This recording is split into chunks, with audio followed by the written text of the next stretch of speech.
Assalamualaikum warahmatullahi wabarakatuh. Selamat pagi, salam sejahtera bagi kita semua. Robi sholli sodri wa yasiri amli wahlul udatam milisani yafqahu qouli. Pagi ini saya akan menyampaikan materi tentang strategi pembelajaran dan motivasi belajar. Penyampaian materi ini merupakan tugas yang diberikan oleh Dr. Syihabuddin. Untuk lebih jelasnya, saya akan langsung share screen.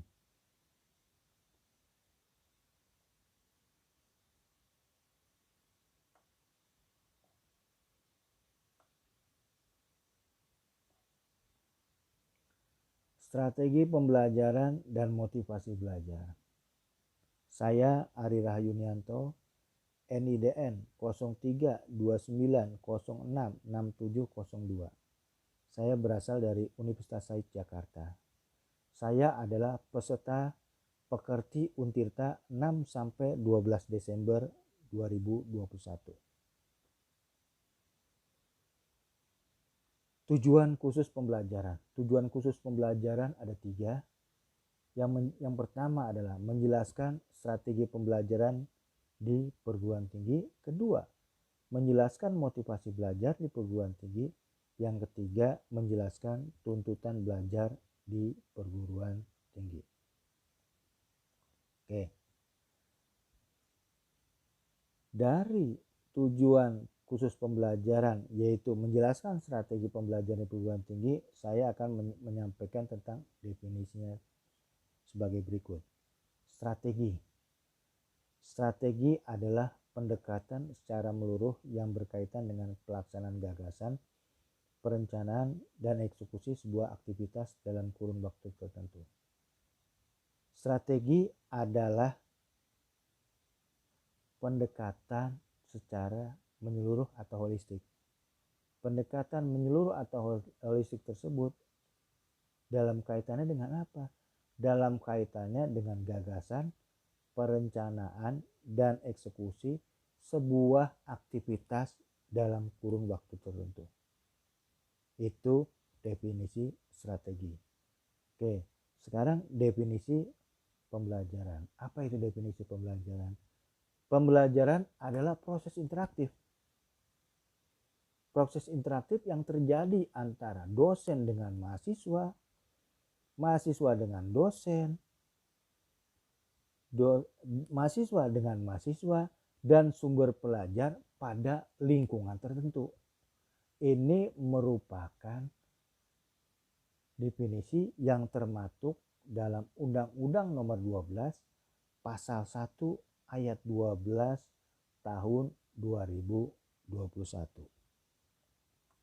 Oke, setelah kita mengetahui tentang strategi dan pembelajaran, apa sih strategi pembelajaran?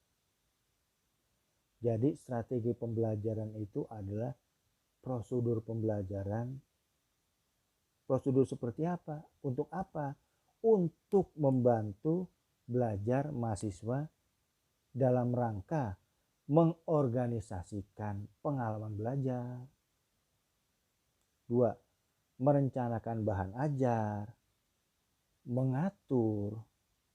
Untuk apa? Tercipta proses pembelajaran yang efektif dan efisien untuk mencapai tujuan pembelajaran.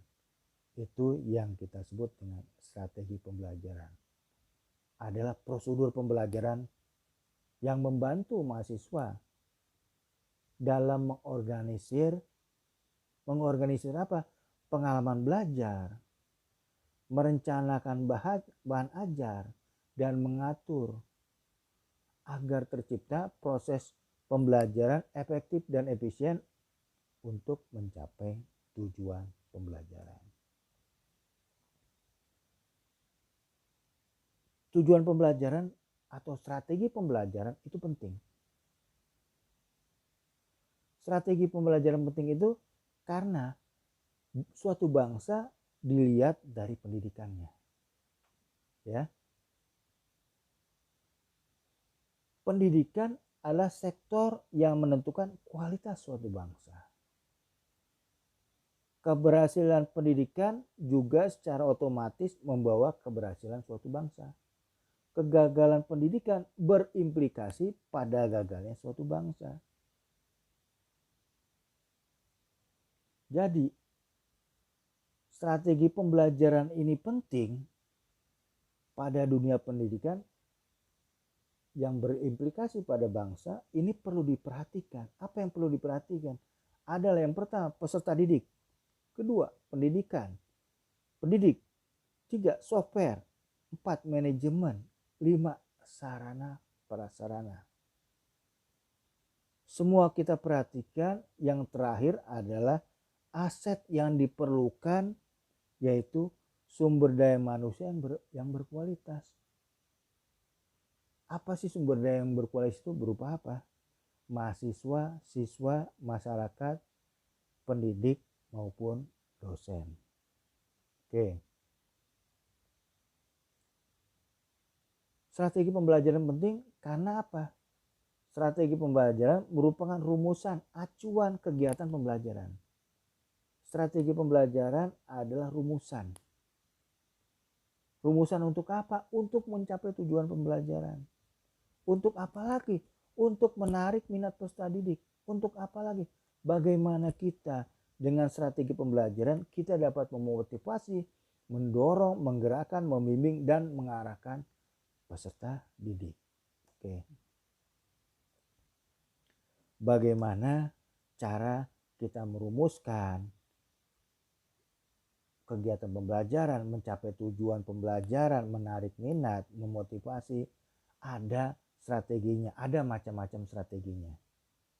Strategi yang pertama adalah strategi pembelajaran inquiry atau SPI. Apa sih strategi pembelajaran inquiry atau SPI?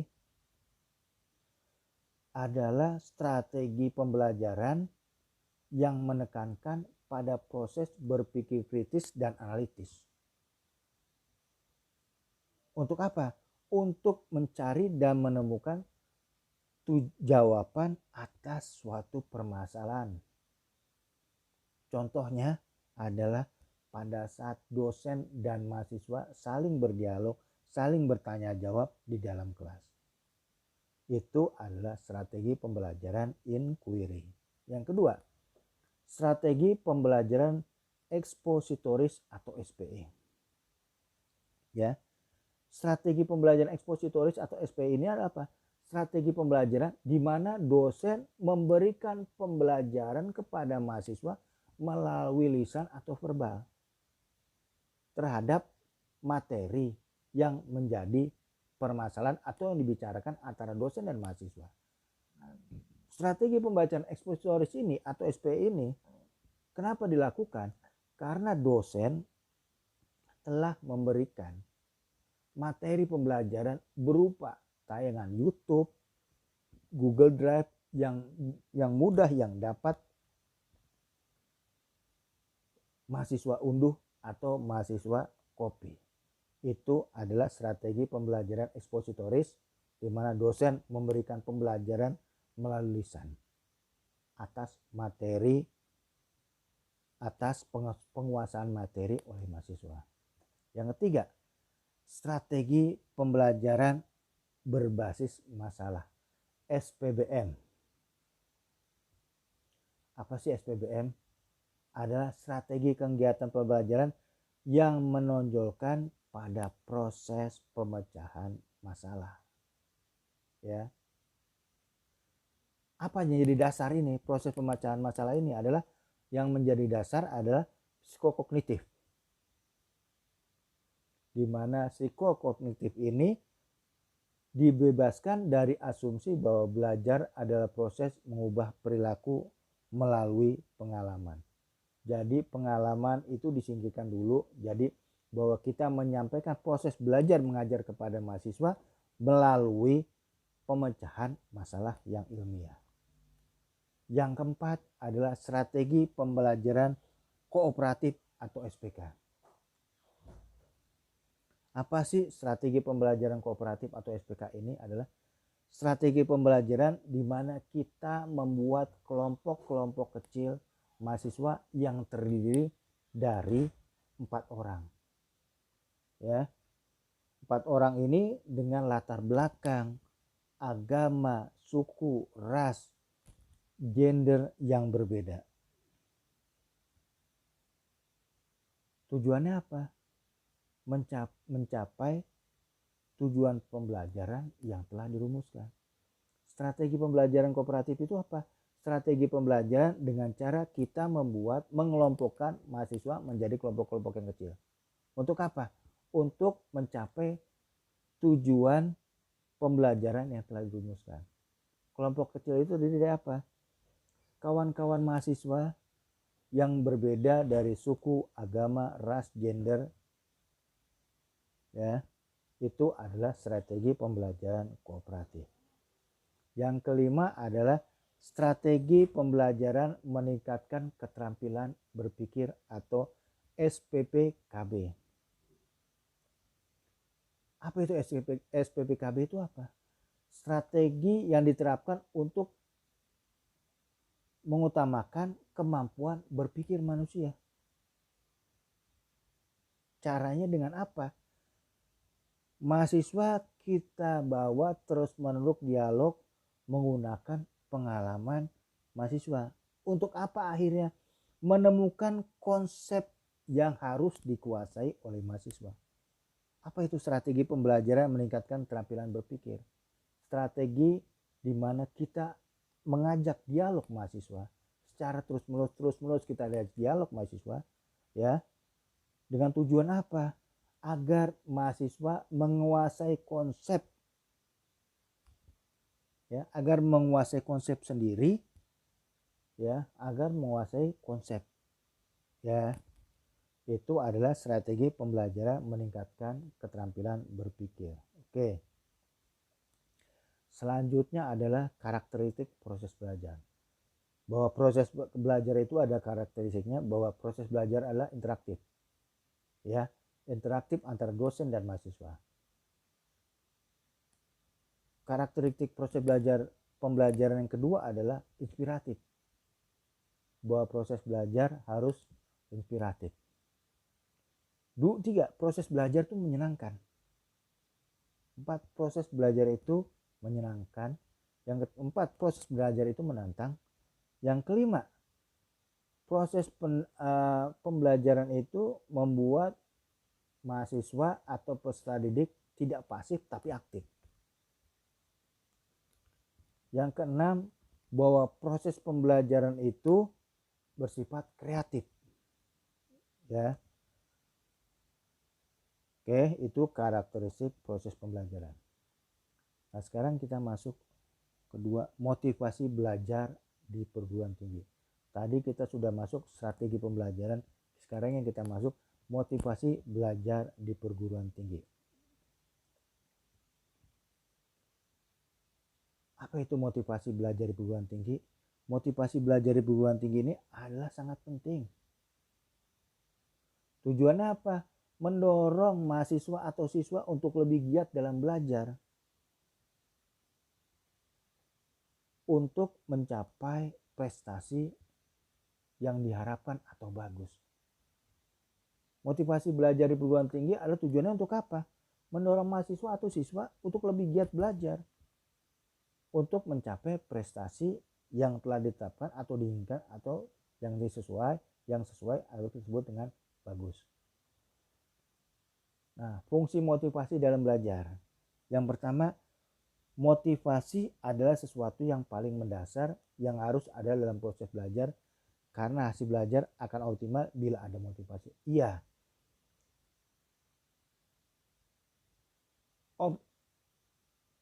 Hasil belajar akan optimal jika kita termotivasi dan ada prosesnya. Dan jangan lupa bahwa motivasi itu bergandengan erat atau bertalian dengan suatu tujuan. Bagaimana kita memotivasi, bagaimana kita mendorong peserta didik kita, mahasiswa atau siswa kita untuk mau belajar, giat belajar, mencapai hasil tertentu yang telah ditetapkan. Yang pertama adalah caranya, memberi angka. Kita memberi angka pada mahasiswa kita secara objektif. objektif ini dicerminkan dari aspek kognitif, afektif, dan psikomotorik. Jadi kita memberikan penilaian angka baik buruk kepada mahasiswa itu secara objektif. Tercermin ini dari mana? Dari aspek kognitif, pengetahuan, dari afektif rasa, dari psikomotorik. 2. Kita juga bisa memberikan motivasi belajar kepada mahasiswa dengan cara memberikan hadiah. Hadiah ini adalah sebagai penguat untuk motivasi belajar siswa. Yang ketiga, bahwa motivasi bisa didorong dengan kompetisi. Jadi kita memberikan case atau masalah kepada mahasiswa. Pada mahasiswa itu kita lombakan, ya. Ini akan mendorong motivasi belajar mereka. Kalau buat individu dia sebut juara kelas, kalau kelompok-kelompok ini kita sebut dengan pemenang lomba-lomba. Yang keempat adalah ego involvement. Ini kita mendorong motivasi mahasiswa bahwa sekolah itu atau belajar itu atau tugas belajar di sekolah adalah sesuatu yang penting. Sehingga mahasiswa terdorong untuk lebih keras bekerja mengerjakan tugas dengan harga dirinya sebagai jaminannya. Ego involvement itu adalah kita mendorong kesadaran mahasiswa, ya, bahwa tugas ini penting bagi mahasiswa. Tugas penting ini merupakan tugas yang penting dan mahasiswa tersebut sebagai jaminannya terhadap harga diri mahasiswa tersebut. Yang kelima, memberi pujian. Secara psikologis, siswa atau mahasiswa sering dipuji daripada dilecehkan. Jadi kita memberikan pujian atau sanjungan kepada mahasiswa sesuai dengan sesuatu yang layak bahwa dia dipuji, dia disanjung. Sehingga mahasiswa tersebut tidak besar hati dan tidak tinggi hati. Oke, demikianlah penyampaian materi kali ini. Terima kasih atas perhatiannya. Assalamualaikum warahmatullahi wabarakatuh. Selamat pagi.